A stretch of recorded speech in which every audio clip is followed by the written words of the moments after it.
Welcome to Target Your Goals, a podcast by Penny Forward. Penny Forward is a community of people who are blind, their family, and friends who share a common interest in financial independence. Join us via our Facebook group, and we will work together to avoid financial obstacles and target our goals. The purpose of this podcast is to introduce you to people who have set interesting goals and are succeeding at accomplishing them. Join us as we meet these people and cheer them on as they work towards their own success. Our guest today is Melvin Reynolds. Melvin is a certified travel advisor, a certified accessible travel advocate, and an Alaskan certified expert. Melvin, thanks for being here. Thanks for having me, Chris. So you are a certified travel advocate and an travel accessible, what do you call that again? I am a certified travel agent and a certified accessible travel advocate. All right, and tell me a little bit about what that means. Certified travel agent is I have taken quite a few courses through the Travel Institute and through a local university and have gotten a certification as a travel agent.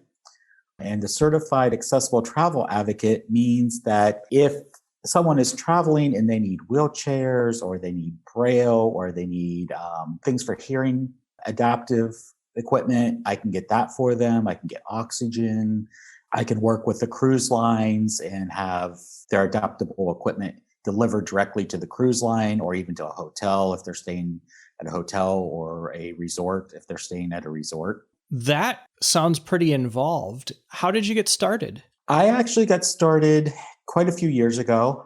Back in 1997, I graduated from Youngstown State University with a bachelor's in geography. And at the time, I wasn't sure exactly what I was going to do with that degree. And in 1999, I earned my travel agent certification.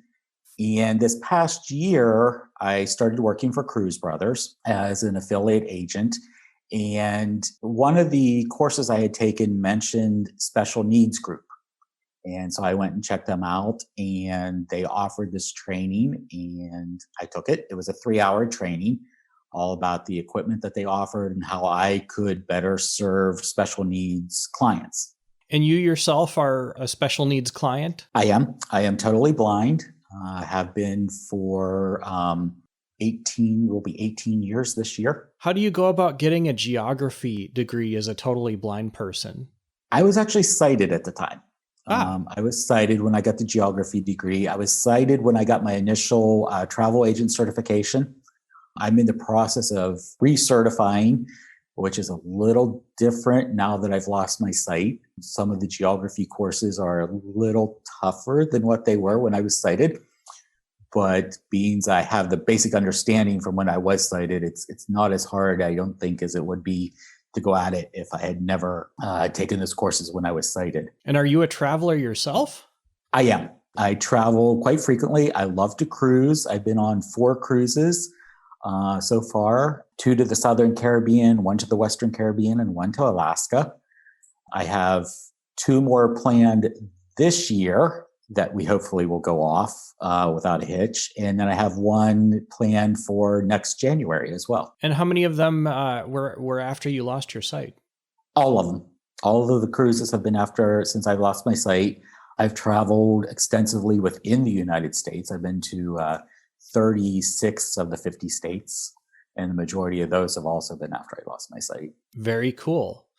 So tell me about what it was like to take the courses that you needed to take in order to become an agent with Cruise Brothers. The courses were quite extensive. The cruise lines each offer their own coursework to become certified to sell their particular cruises. Some are longer, some are more involved. Some are accessible, some are not. I found quite a few of the coursework that was not accessible. So I had to come up with a workaround for those. And I got my mother to help. She has spent hours upon hours reading page after page of material for me.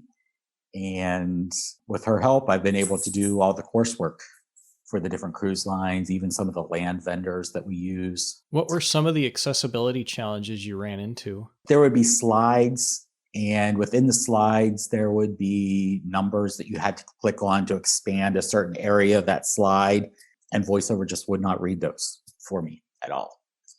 And others were that instead of being like a PDF form to read, it was a JPEG. Mm-hmm. And so there was no way that VoiceOver would pick up the graphics or the print on those at all. Were there any tests? There were tests at the end of each chapter that you did. They would have been accessible had they been in a different format. Again, they were done JPEG, and you had to click the correct answer within the JPEG. But had they been in a different format, there were none that said, match this picture to that picture or anything like that. They were all multiple choice. So had they been done in a different format, they would have been accessible. Did you know that they were going to be inaccessible going into it? I did not. No. At the time, I had not talked to any other visually impaired travel agents to figure out that some of this stuff wasn't accessible. It wasn't until after I got started in it that I have met several other visually impaired travel agents, and they said, oh yeah, this company or that company is really bad about accessibility. But others, I have contacted a couple of the cruise lines and said, I've been working on taking your courses, and they're really inaccessible for me as a blind travel agent. And they have said, thanks for the feedback. We will get our accessibility team working on that. So who knows, in the next couple of months, things may change some. Will you know if things change? Do you have to recertify or anything? Yes. They're only good for so many months, and then you have to go back and take refresher courses every 12 months.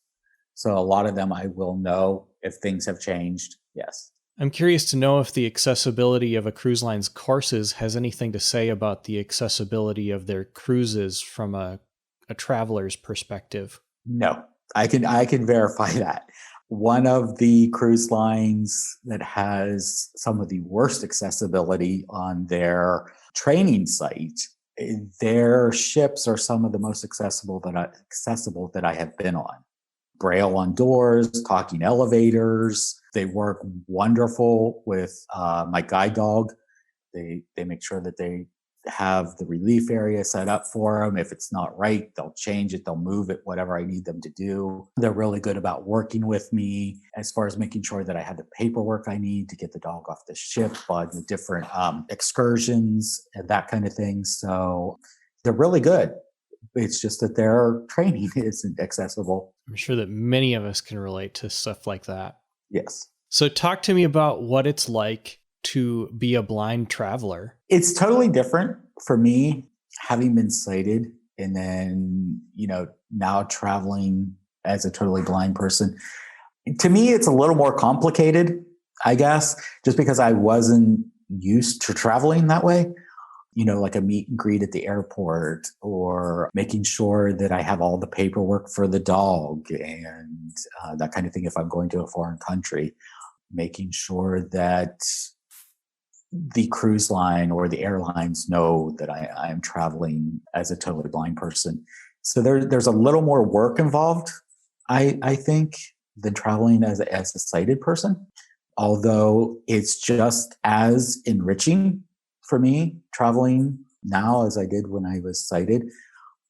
I seem to maybe even get a little more out of it because I pay more attention to what's being said in the excursions. And I've even had opportunities to touch things and be able to handle things that normal sighted people don't get to handle on some of the excursions and some of the tours I've been on in museums and stuff. So it's been quite an experience. Tell me about what it's like to go on a cruise with a guide dog. It's fun. I love it. Just be prepared to be the center of attention because there are not many dogs on board ships. A couple years ago, 2 years ago, actually, we went on a cruise to the Southern Caribbean, and the captain fell in love with my guide dog. At the time, I had a black and tan Doberman named Shammy, and he absolutely fell in love with her. And every time he would see me in one of the passageways or out on deck or whatever, he would always come over and talk to me. People would pass me in the passageways or be in the elevator with me, and they always commented on the dog and how nice it was to see a dog on board the ship and how much they missed their own dogs and stuff at home. And the captain actually got us a tour of the bridge, all because of the guide dog. Had I not had her with me, we probably wouldn't have got the tour. So that was quite unique. But it is fun traveling with a guide dog. It makes it a little easier, especially when you get off the elevator and you tell the dog, get the room, and they take you right there. And, you don't have to worry about trying to find your way around this ship with, 3,000 other passengers on it. The dog learns after the first day or two that they're there where you're going, and makes it really nice. Makes it a lot easier to travel too, I think, as far as mobility and navigating, that kind of thing. You talked about going on excursions and having to do paperwork to take the dog off of the ship. Has that ever been challenging? It has been, because you have a certain number of days before the cruise to get the paperwork stamped by the USDA and sent back to you, and then faxed to the cruise line. And there have been a couple times where it's been really, really close, because either there was a holiday or the mail just was really slow. So there have been a couple times that it's been kind of close to not having that paperwork that I need.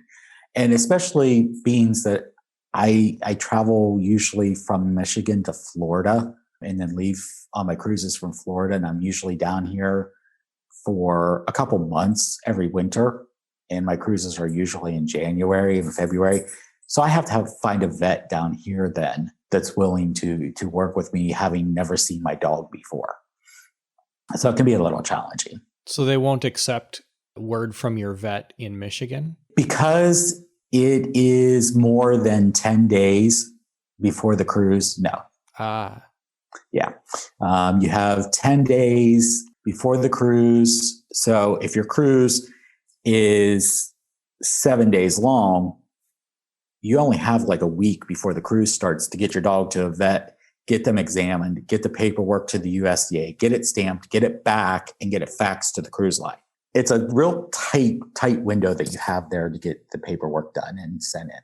It seems like there would be a lot of value then in having a travel agent that knows how to do that if you're a guide dog user. I can pull all of the forms offline, make sure that my clients have those forms, and make sure that they're aware of the dates that they need to get things done. Kind of helps relieve the stress of it a little bit for them. Have you ever had to leave your dog on board ship? I have. There was one country, one island, and the paperwork was just so extensive. And then there was also an additional fee on top of all the paperwork to get the dog off the ship. And I'm like, this is just crazy. I'm not going to pay an extra $50 to get the dog off the ship, for a 2-hour excursion. So I have had to leave the dog on the ship once, which is fine because I had friends on the cruise at the time. So they weren't getting off the ship anyhow. So they stayed and they just kept the dog because the cruise lines will not let you leave your dog in the stateroom unattended. So there's a chance then that you may need to either pay the fee or choose not to go on an excursion. Yes. Okay. Yes. We'll hear the conclusion of this interview in a moment, but first, a brief word from our sponsor.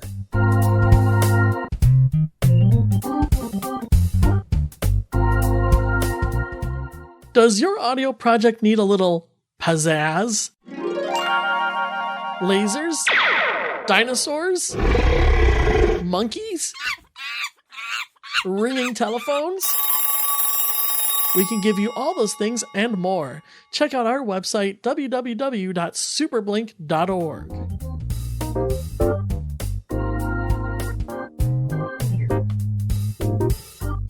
Tell me a little bit more about your employment as a travel agent. Has there been any challenges as a blind person other than the coursework? Some of the booking sites are a little tricky to navigate. One of them, in fact, I just did a booking on it a couple weeks ago. Works fine right up until the very end, where I have to submit the booking, and the button to submit the booking doesn't read. So I have to go get a sighted person and say, hey, can you click this button for me? Other than that, everything else works wonderfully on the site. That's one of the biggest challenges. Another challenge is my agency, my host agency, Cruise Brothers, does weekly webinars on Tuesday, Wednesdays, and Thursdays. And a lot of times when they're sharing their screen, they just go, well, you go here and click this, and then you go here and click that, and then this shows up and you click this, and it's like, well, what are you clicking? They're not very descriptive as far as talking through what they're clicking, because they're sharing video. So, the sighted agents are getting what they're doing, but me, not so much. What is the response from sighted agents that you work with when they find out that you're blind? They're like, how do you do it? It takes some patience. If you're not a patient person, it's definitely not a job for you, because there's lots of research involved, and some of that research can be quite tricky to do. But a lot of the agents are totally amazed that I actually do it and do it well. In fact, my team leader from Cruise Brothers, when I first signed on, she's like, I've never worked with a blind travel agent before. She's like, what do I need to do? And so I went over some of the basic stuff, like if we're in a meeting, you need to be very descriptive, that kind of thing. So it's worked out well. The ones that I work closely with know, and so they help me out as best they can. Is there a lot of collaboration in the travel agent world? There is. For example, my specialty is Alaska, as well as the accessible travel. So if someone comes to an agent that maybe doesn't do Alaska or doesn't know Alaska that well, they may then refer that person to me, and I may do the same for them if there's someone who, say, comes to me wanting to do a riverboat in Europe. I mean, I'm familiar with riverboats in Europe, but that's not my specialty. So I may pass them off to someone who I know knows that area of cruising really, really well. Can we talk for a minute about how you get paid? I imagine that it's commission-based, like a lot of sales jobs are, where you get paid for how productive you are. Yes, it is commission-based. Each vendor pays a different amount of commission. Really can't go into commission schemes, but they do pay a different amount of commission depending on whether it's cruise or whether it's land. The only ones who don't pay commission are airlines. They quit paying commission quite a few years ago. So the only way that we get commission if we book air is if we book something like a rental car or a hotel or a cruise with that air. But that gets paid to Cruise Brothers, and then I make half of whatever the commission was. So if the commission was paid $300 to Cruise Brothers, I make $150. Have you ever felt like you were less productive than other agents because of your blindness? No, I wouldn't say because of my blindness. I would say maybe because I don't know as many people who travel as some people do. I know there are some agents with Cruise Brothers who are constantly doing groups of like 250, 300 people. I can only hope to ever be that productive.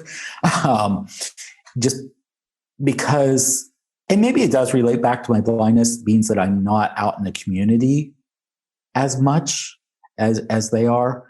I don't know if that's part of it, but like I said, it's just that I don't really know people who travel as much as they do. So how have you gone about finding clients? I have a Facebook page, which is Melvin Reynolds, CTA, CATA. If you put that in the search box, you'll find me. I have that. I hand out business cards everywhere I go. Word of mouth has been a big one. friends telling friends, other clients telling their friends, that kind of thing. And I also have a newsletter as well that goes out once a month. And that has been passed from some of my recipients to their family and their friends. And from that, I've gotten new subscribers to my newsletter and a couple new clients from that. Do you think that being a travel accessibility expert helps you with marketing? I do in some ways, simply because I feel that I can reach a different market than a lot of travel agents because I know how to reach that market from my training. A lot of agents kind of, I don't want to say they don't know how, it's just that they've not been trained how to ask the questions that they need to ask to serve the accessible market. How about guide dog users? Do you find that guide dog users are more comfortable with working with a travel agent that is also a guide dog user? I think so.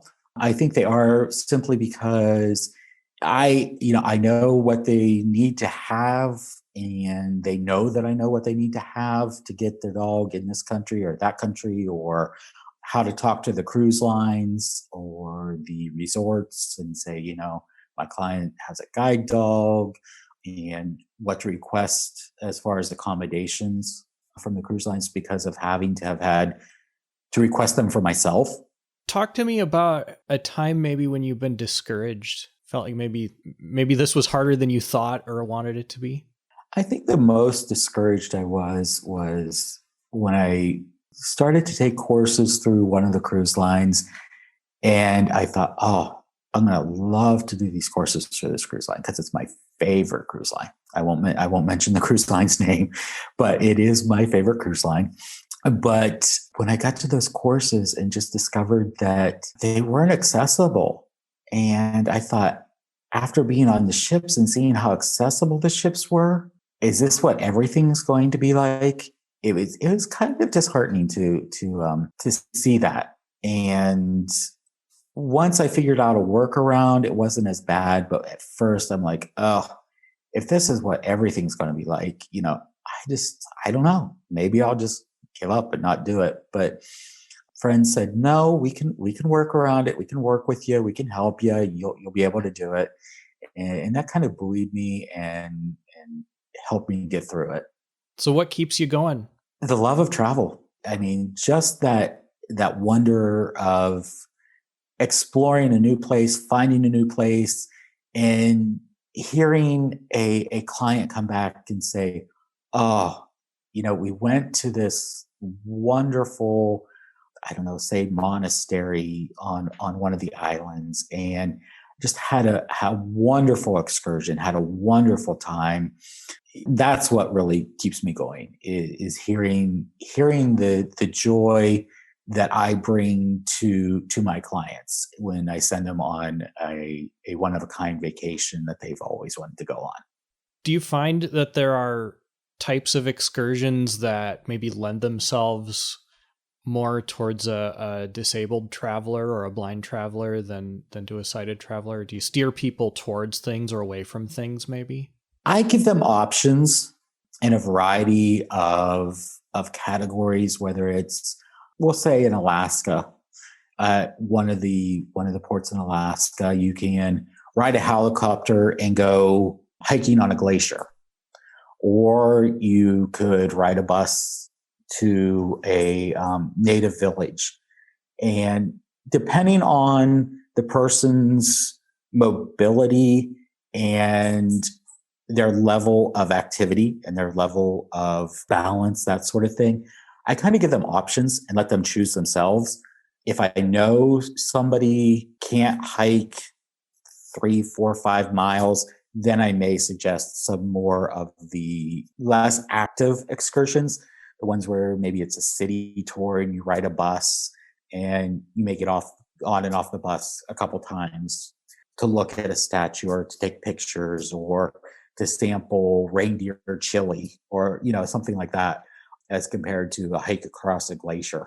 How do you talk about a cruise to someone who's never been on one before and is maybe thinking they want to try it, but they're maybe a little bit nervous also? I tell them it's like a floating city. because everything you need is right there. Your food is there. Your entertainment is there. You never have to leave the ship if you don't want to. If you don't want to go on an excursion, you don't have to. You never have to leave the ship. Everything you could ever want can be brought to you. You could just find a nice, cozy spot in the library and sit down and read a book or listen to a book. You never have to interact with other people. It is one of the most relaxing, most enjoyable ways to travel because you unpack once and you see 5, 6 different places without ever having to pack and unpack or drive or ride in a car or get on a plane a number of times. So, it's the ultimate way to travel, I think. Are there any dirty little secrets about relieving a guide dog on a cruise? Be sure you take your own bags. The last time I was on a cruise with a dog, we had told them we were bringing my dog, and they had the relief area set up, which is usually wood chips or paper pellets in like a big, very heavy duty plastic area that's maybe 4 foot by 4 foot. And the bags that they gave me to clean up after my dog, you could have fit like 3 of me in. Now I'm 5'6" and about 180 pounds, and you could have fit 3 of me in the bag that they gave me to clean up after my dog. So be sure you have your own bags.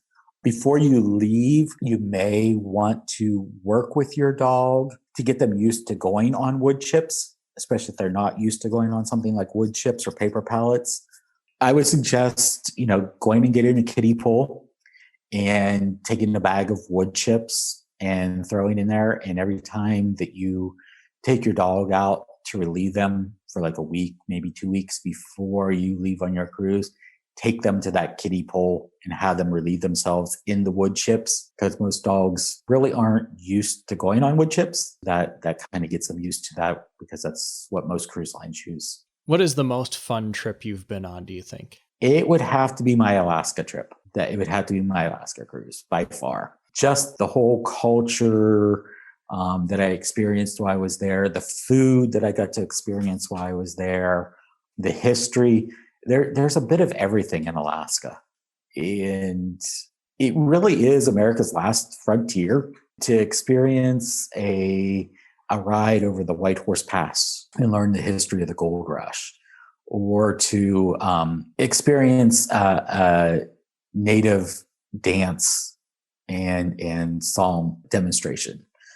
It's just, I don't know, it just kind of makes you appreciate our heritage a little more, I think.